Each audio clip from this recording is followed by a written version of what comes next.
Hi, Channuka Sameach. This is Yael Dworkin from Shevach Torah and Art Learning Program. And I was asked to share a few words if I can connect netilat Yadaim to Shabbos Chanukah being also Rosh Chodesh Tevet.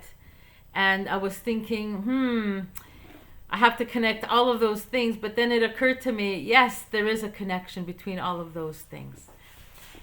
And the connection is as follows. What was the war between the Greeks and the Jews of that time? It was an ideological war of logic versus what seemed to the Greeks as illogical Jewish ways of conducting their life. And the Greeks felt like they had to save the Jews from themselves by teaching them to be real. For instance, they told us, you can't keep Shabbos anymore. Why? You say that Shabbos is the source of all blessing. Meanwhile, you don't do any work. How could you get blessing when you're sitting idle all day long? To get the blessings, you have to be productive. You have to go out and work. But you Jews, you're completely illogical. How could the blessing of the whole week of the prosperity that you want to enjoy possibly be rooted in a day of no work? And so we have a concept, we have a mitzvah on Chanukah to light the Chanukah.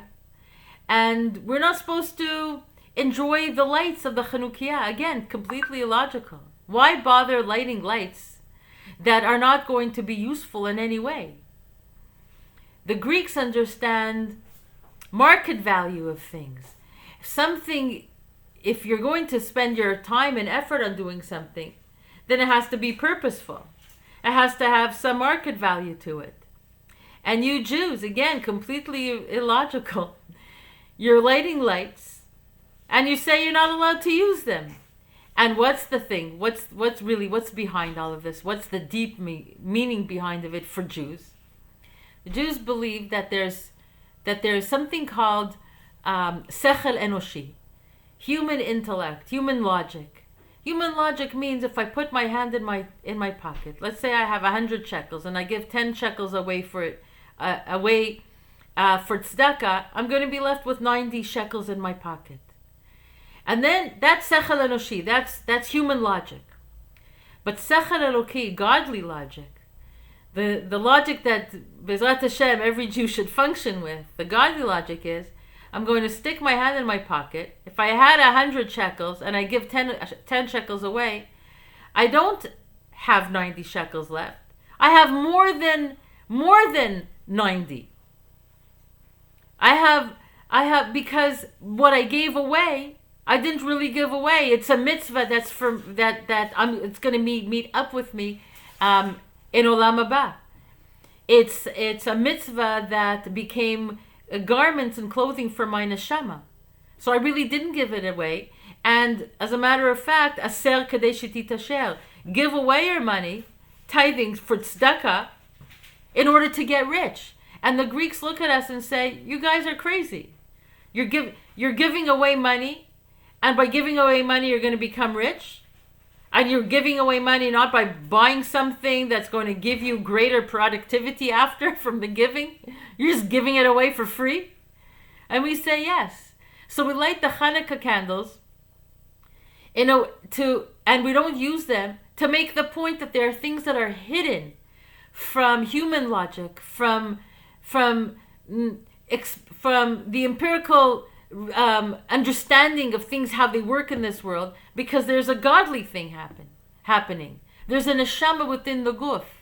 The same thing with netilat Yadaim. We wash our hands. We could wash our hands with soap, but we're not talking about physical cleanliness. We're talking about an avoda of dedicating our hands to the service of Hashem. If we're talking from the point of view of netilat Yadayim of the morning, when we wake up in the morning, okay, so we get rid of a death that descended upon the person because a part of the neshama left and we became unconscious we were dead to the world for all intents and purposes when we were asleep.